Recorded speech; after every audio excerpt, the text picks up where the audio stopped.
पूछा सभी लोगों से कि आपको मिथिला राज चाहिए या नहीं चाहिए? चाहिए मतलब ठीक है, लोग बोलते हैं कि संगठन में ऐसे कितने नाबालिग हैं जिनके ऊपर केस नहीं होता है और उनकी आड़ में कहीं ना कहीं आप लोग राजनीति करते हैं। नीति आपका ये सोचना गलत हो सकता है कि नीतीश कुमार मगध के हैं तो मगध का विकास कर रहे हैं। मिथिला के बहुत नेता है यहाँ पे जो मिथिला का विकास नहीं कर रहे हैं। वही कह रहा हूँ, दरभंगा में तो लोग कहता था कि छत पे एयरपोर्ट, जब लोग बोल रहे हैं कि छत पे एयरपोर्ट बना लो तो वो लोग फिर मिथिला राज की मांग कैसे करेंगे? क्षेत्र से ही, और ऐसे तमाम नेता हैं जो मिथिला क्षेत्र से ही नेता बने हुए हैं, वो लोग मिथिला का विकास नहीं कर रहे हैं तो मिथिला राज बनने के बाद वो नेता विकास करेंगे मिथिला राज की? ये जो संगठन है इसमें प्रवक्ता क्या होता है, अध्यक्ष क्या होता है? अगर आप लोग लीडर नहीं बनना चाहते हैं, नहीं लीडर मिथिला राज्य नहीं मिला तो क्या कीजिए? मिलवे करेगा। बहुत बहुत धन्यवाद और आप इस चैनल को देखने वाले सभी लोगों को बहुत बहुत नमस्कार। मेरा सबसे पहला सवाल रहेगा कि मिथिला राज क्यों? देखिए, मिथिला राज्य क्यों, अभी मैथिल हैं और आप जानती होंगी कि मिथिला जो है वो ऐतिहासिक रूप से एक अलग संस्कृति रही है, मैथिली एक अलग भाषा रही है और मिथिला एक राज्य रहा है। 1912 में जब बंगाल से अलग हुआ था तो 3-4 परगने को मिलाकर मिथिला, मगध, भोजपुर, संथाल, इन परगनों को मिलाकर एक राज्य बना दिया गया टैक्स कलेक्शन यूनिट के तौर पर। पिछले 70 सालों में हमने देखा कि मिथिला के साथ लगातार अन्याय हुआ है, उपेक्षा हुई है और हम विकास के दौर में बहुत पीछे छूट गए हैं। अब हमारी जनसंख्या 7 करोड़ से ज़्यादा है तो एक राज्य के तौर पर हमारी पहचान होनी ज़रूरी है। हमारे भाषा के लिए, हमारे विकास के लिए, हमारे पहचान के लिए अब एक अलग राज्य की ज़रूरत है, इसलिए हम मिथिला राज्य की मांग करते हैं।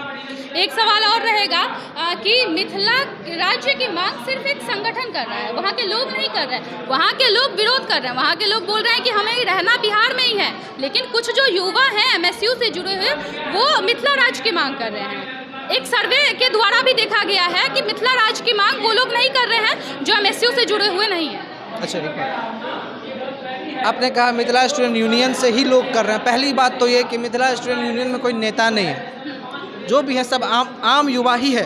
तो वो जो मांग कर रहा है वो भी आम लोगों की ही मांग है। आप बहुत सारे लोगों को जानती होंगी, मिथिला स्टूडेंट यूनियन में कोई नेता नहीं है, सब आम लोग ही हैं, आम युवा ही हैं। तो वो जो मांग कर रहे हैं वो आम लोग की ही मांग है। आप तो फिर इस मतलब ये जो संगठन है इसमें प्रवक्ता क्या होता है, अध्यक्ष क्या होता है?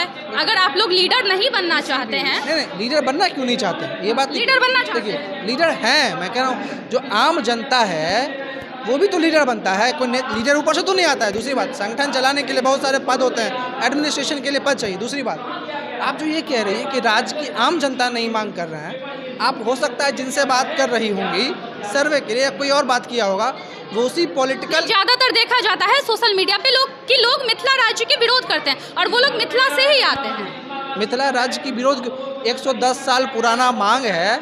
आप हो सकता है उन लोगों तक नहीं पहुंच पाए होंगे जिन्होंने इसके लिए अपना सर्वस्व त्याग। क्या आपने गांव-गांव जाके पूछा सभी लोगों से कि आपको मिथिला राज चाहिए या नहीं चाहिए? चाहिए मतलब एक बात बताइए, सुनिए, आपको लग रहा है कि मिथिला राज्य के मांग, ये मेरा सवाल नहीं है, समझ, आपको लग रहा है कि मिथिला राज्य के मांग की ज़रूरत है। हमने दिल्ली में संसद मार्ग पर जब हम आंदोलन करेंगे उसमें 10,000, 5,000 से 10,000 लोग आएंगे, सब हमारे कार्यकर्ता रहेंगे क्या? हम लोग रहेंगे दिल्ली में, सब कार्यकर्ता को हम ढोकर तो नहीं ले जाएंगे, वहाँ पे आम लोग रहेंगे। कहाँ से आएंगे वो कार्यकर्ता?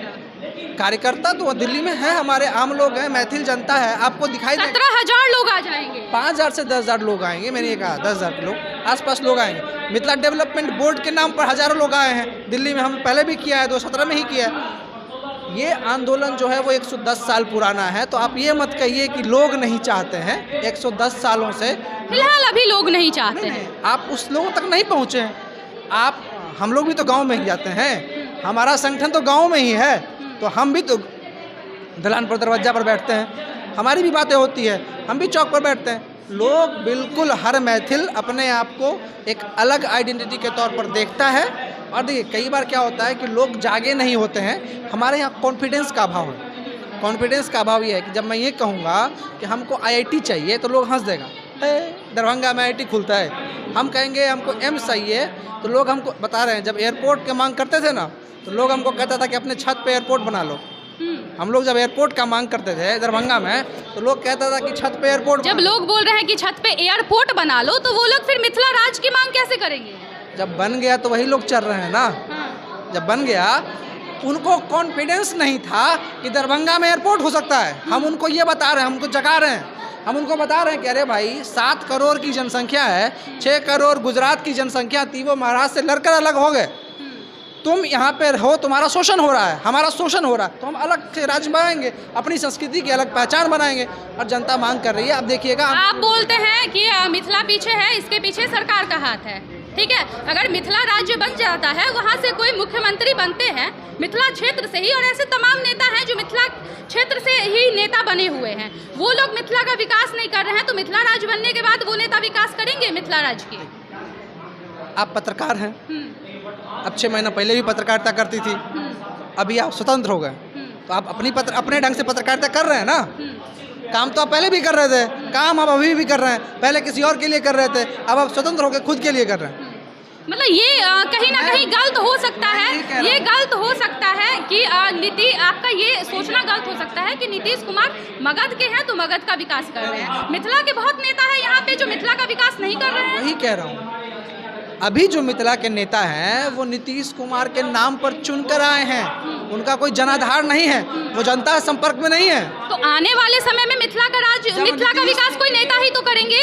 अगली बार जब मिथिला राज्य का निर्माण होगा तो वो संघर्ष से निर्माण होगा, उस संघर्ष में नेता पैदा होंगे, जनसंपर्क वाले नेता जिनका अपना जनता के साथ कनेक्ट है, वो जब नेता बनेंगे तो वो जनता की मुद्दा को उठाएंगे। इसलिए मैं कह रहा हूँ कि अपने आप राज्य मिल जाएगा तब भी कोई फायदा नहीं है। संघर्ष के माध्यम से अगर नेता बनेंगे, एक लोग तैयार होंगे जो पॉलिटिकल सर्कल में आके बदलेंगे नहीं, तब मिथिला का विकास होगा। और इसलिए मिथिला राज्य आंदोलन बहुत जरूरी है। अच्छा, एक सवाल और रहेगा, ये सवाल मेरा नहीं है, ठीक है। लोग बोलते हैं कि संगठन में ऐसे कितने नाबालिग हैं जिनके ऊपर केस नहीं होता है, और उनकी आड़ में कहीं ना कहीं आप लोग राजनीति करते हैं। क्या मतलब नाबालिग का मतलब आपका जो संगठन है उसमें कई ऐसे बच्चे हैं जो नाबालिग हैं, और उनकी आड़ में आप लोग राजनीति करते हैं। देखिए, स्टूडेंट यूनियन है हम लोग, मिथिला स्टूडेंट यूनियन। हम पहले क्षेत्र और छात्र के विकास की बात करते थे। अब बताइए, यूनिवर्सिटी में अगर आंदोलन, आप बोलते हैं कि LMNU का विकास नहीं हुआ है, लेकिन LMNU से भी पिछड़ा यूनिवर्सिटी मगध यूनिवर्सिटी है। देखिए, यूनिवर्सिटी UGC के अंतर्गत आता है, अगर नीतीश कुमार के अंतर्गत आता तब आपको फ़र्क पता चलता। PMCH आता है नीतीश कुमार के नेतृत्व में, PMCH और DMCH पैरेलल था ना, दोनों की स्थापना में दरभंगा महाराज का योगदान था। PMCH जाइए और DMCH जाइए, तब पता चलेगा आपको कि मगध और मिथिला क्या है। नालंदा जाइए और विक्रमशिला जाइए, तब आपको पता चलेगा कि मिथिला मगध क्या है। गया जाइए और सीतामढ़ी जाइए, तब आपको पता चलेगा। राजगीर जाइए और वैशाली जाइए, तब आपको पता चलेगा कि मिथिला मगध क्या है। मिथिला मगध में तो फ़र्क है ही। दूसरी बात, आपका जो सवाल था, हम स्टूडेंट यूनियन है, हमारा जो मांग होता है वो हमेशा पहले छात्रों के लिए हम काम करते थे, विभिन्न मुद्दों पे काम करते थे। तो जो यूनिवर्सिटी का मुद्दा रहेगा उसको नाबालिग लोग ही उठाएंगे। अच्छा, दूसरी बात, हमारे ऊपर केस है, उनके ऊपर केस है, यहाँ पे जितने आदमी हैं सबके ऊपर केस है। नीतीश कुमार दरभंगा आए थे एम्स के समय में, तो हम लोग उठा के लेके चला गया था। आपको ये किसने कहा कि नाबालिग पे केस है? और नाबालिग पे केस होता है तो संगठन लड़ती है। मैं राष्ट्रीय अध्यक्ष हूँ, मैं आपको बता रहा हूँ कि जब भी कभी किसी पे केस होता है तो उस केस को संगठन लड़ती है।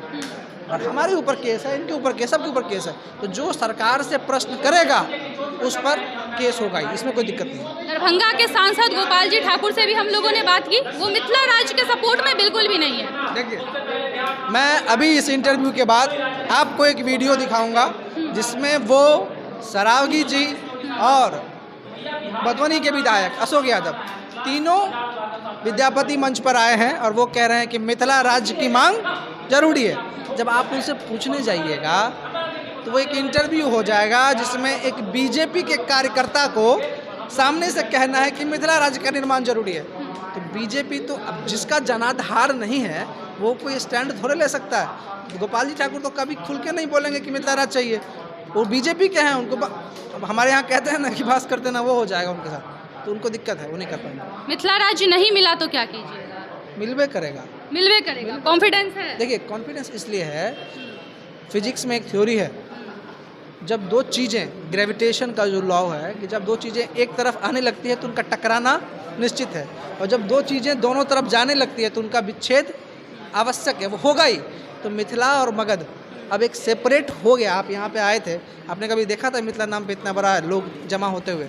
प्रेस कॉन्फ्रेंस ये एक विच्छेद हो गया है, भावनाओं में हो गया है और लोग हो रहे हैं। तो अब राज्य तो बनेगा ही। अब 6 महीने आखिरी सवाल मेरा आपसे और रहेगा कि ये जो मगध के लोग हैं ये मिथिला को अलग करने से कहीं ना कहीं डरते हैं, देखिए इस पे क्या बोलिएगा? यदि किसी का शोषण से मेरा घर चल रहा है तो हम उसको अलग थोड़े करना चाहेंगे। किसी को बंधुआ मजदूर बना कर रखे हैं और हमको जब हम लोग बात करते हैं मिथिला राज्य की, मतलब आप लोग जब बात करते हैं मिथिला राज्य की तो बोलते हैं मिथिला कैसे अलग हो जाएगा, माँ सीता की जन्मभूमि है, हमारा गर्व है। अच्छा गर्व है, अब बाढ़ में डूबता है तब कहाँ गर्व चला जाता है। अच्छा एक उदाहरण बताइए, पटना पिछले साल बाढ़ में डूबा था। आपको पता है पटना में जल जमाव के निकासी के लिए 878 करोड़ रुपया राज्य सरकार ने दिया है कि अगली बार से पटना में बाढ़ नहीं आएगी, पानी नहीं लगेगा। अच्छा मिथिला 30 साल से डूब रहा है, आपने कभी सुना है कि बाढ़ के निदान के लिए कोई योजना आया हो? यही अंतर है पटना और बिहार में, सॉरी पटना और मिथिला में। तो हम ये बात मानते हैं कि उनका जिनका पेट चल रहा है, अच्छा बताइए हमारे सीतामढ़ी के दम पर ही तो उनका निर्माण हो रहा है गया में, हमारे अररिया में जू नहीं बन रहा है तभी तो उनके यहाँ बन रहा है, क्या नाम है, राजगीर में। हमारा IIT होना चाहिए था, उनके यहाँ IIT बन रहा है। जो NIT वो लेते हैं केंद्र से वो सब अपने यहाँ ले जाते हैं। तो उनको तो पता है ना कि इस 12 करोड़ जनसंख्या के नाम पर हम जो चीज़ें लेते हैं यूज करते हैं हम 5 करोड़, अब ये सब 7 करोड़ अलग हो जाएगा तो 5 करोड़ को क्या मिलेगा? इसलिए वो कहते हैं, जिससे जो बंधुआ मजदूर बना के रखता है, पूरा खेत जोतवाता है, वो बोलेगा अचानक हमको छोड़ दो तब छोड़ दीजिएगा। यही लोभ है। तो उनके यहाँ तो पीड़ा है, उनके मन में पीड़ा है कि अलग कैसे हो जाएगा। ये सब दिन हमारे अंदर रहा है, 112 साल तक हम इसको गुलामी करवाए हैं, अचानक से अलग हो जाएगा। आखिरी सवाल और रहेगा कि मिथिला राज्य की मांग में महिलाएं किस तरह काम कर रही हैं? देखिए मिथिला स्टूडेंट यूनियन में अलग अलग समय पर विभिन्न स्तर पे महिलाओं की बहुत बड़ी सहभागिता रही है। आज जो प्रेस कॉन्फ्रेंस हुआ है आपने देखा होगा कि हमारे कार्यकर्ता भी यहाँ नहीं है। 7 तारीख को भी एक कार्यक्रम है इसी पटना में विद्यापति भवन में, उसकी तैयारी में लोग लगे हैं। ये प्रेस कॉन्फ्रेंस सिर्फ लीडरशिप की थी जिसमें हमने मिथिला राज्य आंदोलन के 21 अगस्त के बारे में बताया, आगमन कर दिया। हाँ आह्वान किया। MSU में महिला टीम भी है, अलग अलग सब हर एक स्तर पर प्रखंड स्तर से लेकर और राष्ट्रीय स्तर तक सबका योगदान है, सबका सहयोग है। तो जैसा कि आपने देखा ये MSU संगठन के आदित्य मोहन जी थे और क्या कुछ कहा इन्होंने मिथिला के बारे में, बोल रहे हैं पूरे कॉन्फिडेंस के साथ कि मिथिला राज्य चाहिए ही चाहिए। दावा ठोक रहे हैं, चुनौती दे रहे हैं नीतीश कुमार को। आप देख रहे थे HT भारत, मैं थी आपके साथ हिमांशी ठाकुर। बहुत बहुत धन्यवाद।